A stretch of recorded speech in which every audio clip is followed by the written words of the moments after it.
I will be sharing with you today 7 best purchases you should make in your 20s, actually, before you get to 30. And the reason for this is that the impact, the returns on this investment, the benefit of this, you then begin to see it when you're in your 30s. You may not see it immediately now because you're thinking, okay, I'm buying it, but I'm not seeing the benefit. Don't stop.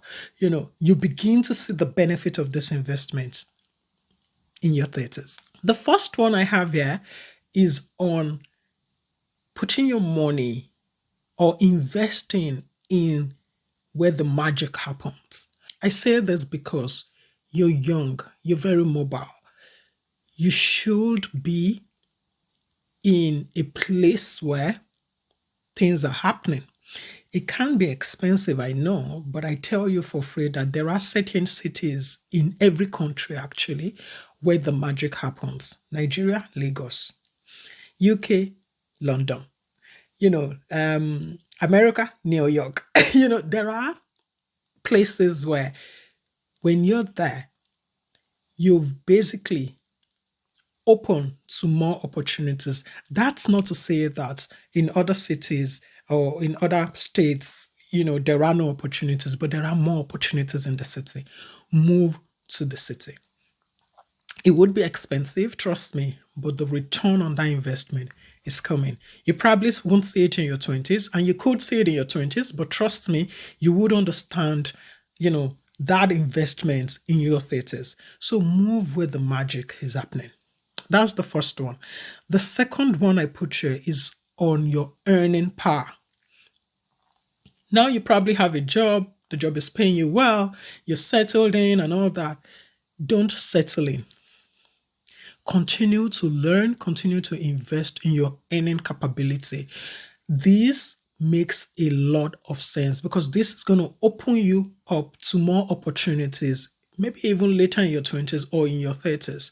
Learn new skills, learn the in thing, attend workshops, go for courses, go for webinars, learn coding, learn anything.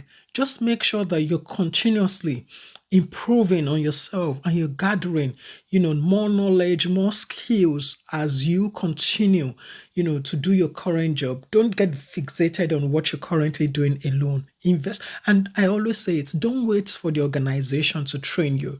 It is a mistake. Train yourself. Set aside every month an amount that you would spend on investing in yourself.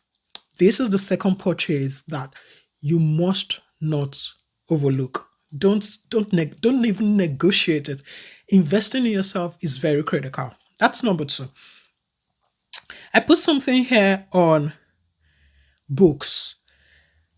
Honestly, I cannot overemphasize it. I know some people will tell you, oh, I don't like to read. I don't like to read.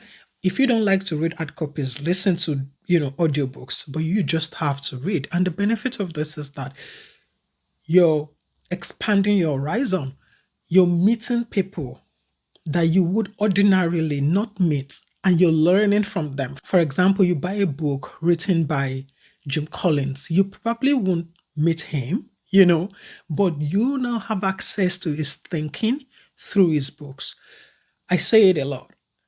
Read books. It is very important. You cannot do ad, like I said, do audiobooks. You just make sure you're investing in books and try, even if it is one book per month, even if it is one book in 2 months, in a quarter, just make sure that you're getting something in there through reading. And some people try, I don't like reading, I prefer to watch, YouTube videos, I prefer to, whatever works for you, but just make sure that you're soaking in that knowledge and you're investing in soaking in that knowledge. That's number 3. I put this one here. You need a professional wardrobe. You see, sometimes I see some young people not paying particular attention to how they look. Honestly, it makes a lot of sense that you spend some money buying quality items and upgrading your wardrobe. You don't have to have a lot, but you say the least you have should actually show that you're ready for the game.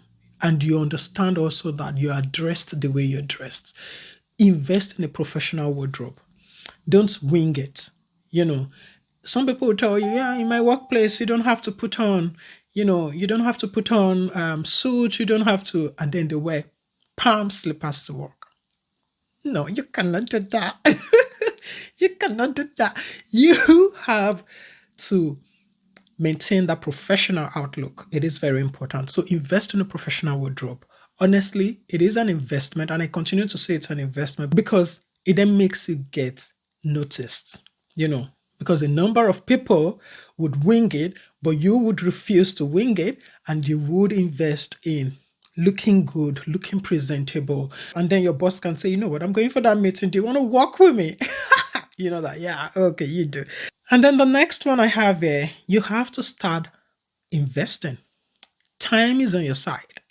Do not dilly-dally on this point. You can invest in ETF, you can invest in property, you can invest in, gold, you can invest in anything. Just make sure that a certain percentage of your money on a monthly basis goes into investing. This is what I always call you paying yourself first.